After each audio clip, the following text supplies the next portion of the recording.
Bonjour à toutes et à tous et merci de nous rejoindre pour cette édition de 13h45. Voici les principaux titres de ce jeudi 8 mai. À Pala, dans le Mayo-Kébi ouest, des armes de guerre ont été saisies des mains des malfrats. Le délégué général du gouvernement auprès de la province, Abdelmanan Katap, les a présentés ce mercredi 7 mai au gouvernorat lors d'une cérémonie en présence de plusieurs autorités civiles et militaires. Nous serons à Pala dans ce journal. En Yémen, à la formation sur l'intelligence artificielle initiée par la plateforme Logon Insight a pris fin après 3 jours. Des professionnels de la communication y ont été formés sur les opportunités offertes par l'intelligence artificielle pour repenser les pratiques du secteur. Tous les détails à suivre.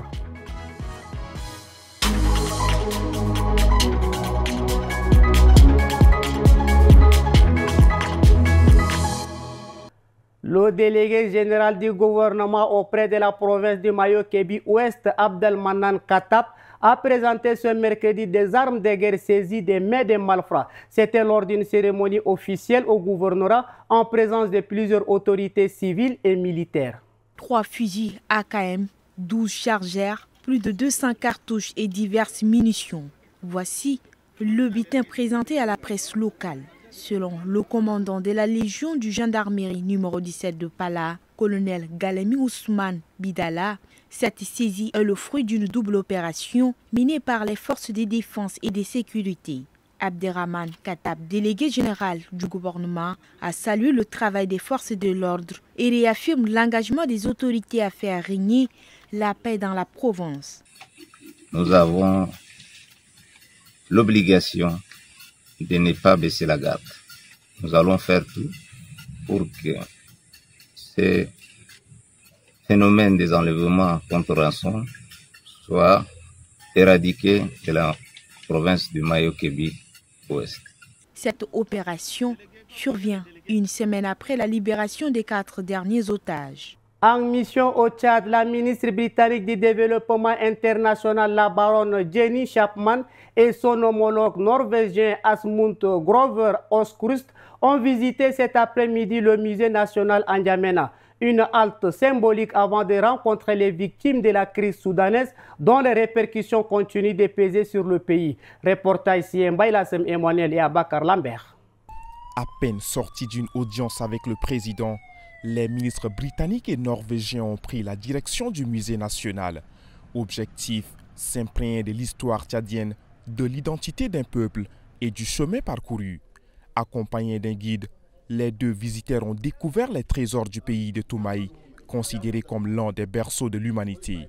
Une plongée dans le passé qui n'a pas laissé indifférent ces 2 partenaires du Tchad.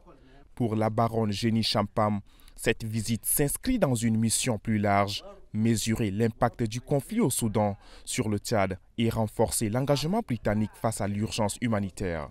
Nous savons tous que les causes des problèmes auxquels les gens font face et les raisons pour lesquelles ils doivent quitter leur maison et le conflit au Soudan. Ce dont nous avons discuté avec votre président, notre premier ministre Keir Starmer et le secrétaire d'État aux affaires étrangères David Lammy est d'un cessez-le-feu.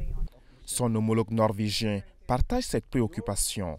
Asmund Grover Oskrust plaide pour une action coordonnée de la communauté internationale afin de faire taire les armes au Soudan et garantir un accès sécurisé à l'aide humanitaire.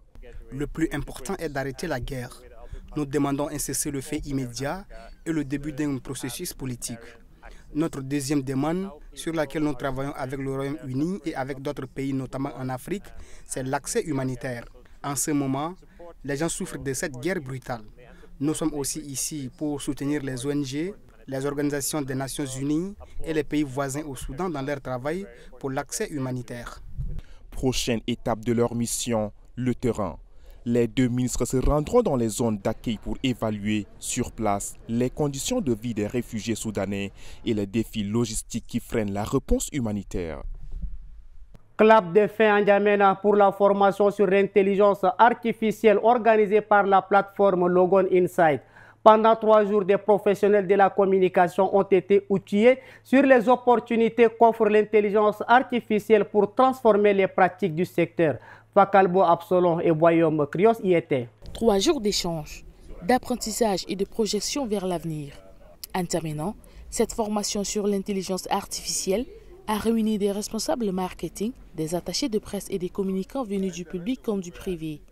Au programme, les impacts de l'IA sur les métiers de la communication, les stratégies à adopter pour rester performants et les nouveaux débouchés professionnels qui émergent vers cette révolution technologique. L'IA, expliquent les formateurs, est en train de transformer en profondeur la gestion de contenu, l'automatisation des tâches et la matière même de penser une stratégie de communication.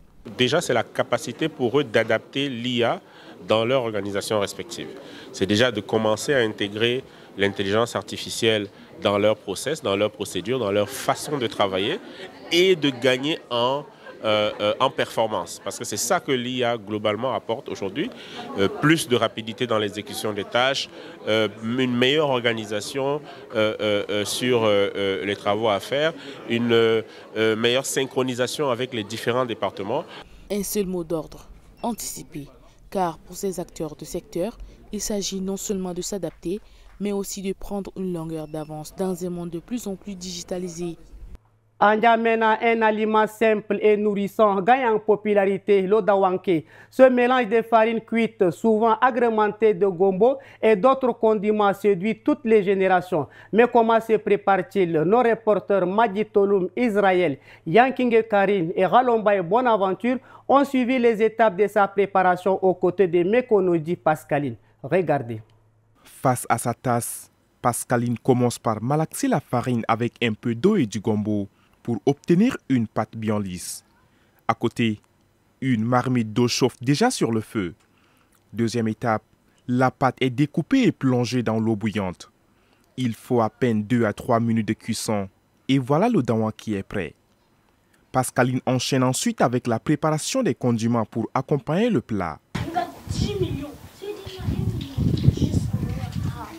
Bon, pour les femmes qui vendent, elles utilisent souvent ce qu'on appelle communément boulalemon.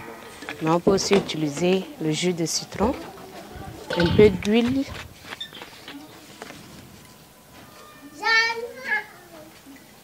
Chez elle, cette recette est devenue incontournable. On ajoute un peu de farine de tourteau, un peu de mayonnaise, un peu de magie, un peu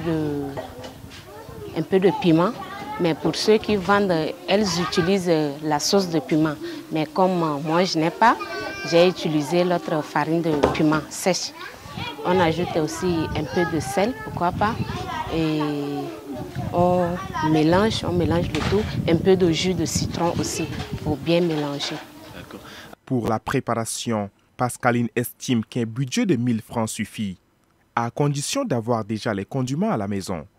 Sinon, il faut compter environ 2000 francs pour nourrir une petite famille. Et puis à l'international, l'actualité vous sera présentée par Ghislaine Alataron. Au Mali, des membres du Conseil national de transition appellent ouvertement à la violence pour empêcher le rassemblement prévu vendredi 9 mai. Les partis politiques appellent les Maliens à contester vendredi, place de l'indépendance à Bamako, le projet de dissolution des partis et, plus généralement, le maintien des militaires au pouvoir depuis 5 ans sans élection.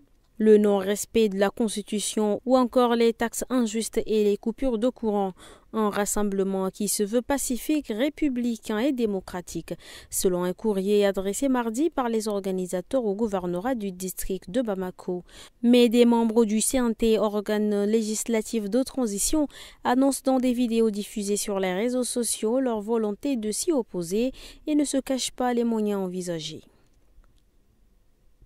En RDC, le PPRD estime que l'arrêté pris le 19 avril par le ministre de l'Intérieur qui lui ordonnait de suspendre ses activités politiques sur toute l'étendue du territoire congolais est levé d'office. La mesure avait été prise à la suite de l'annonce du retour de l'ancien président Joseph Kabila dans le pays par Goma, une ville contrôlée depuis le mois de janvier par le groupe armé AFC M23 soutenu par le Rwanda. Le président rwandais Paul Kagame a rencontré ce mercredi 7 mai son homologue français Emmanuel Macron. Cette rencontre a permis des échanges sur la coopération entre Kigali et Paris, mais aussi sur des grandes questions internationales. Selon les informations de RFI, la situation dans la région des Grands Lacs a figuré en bonne place dans les discussions entre le chef de l'État français et son homologue rwandais. Merci de votre fidélité et excellente suite de programmes sur notre antenne.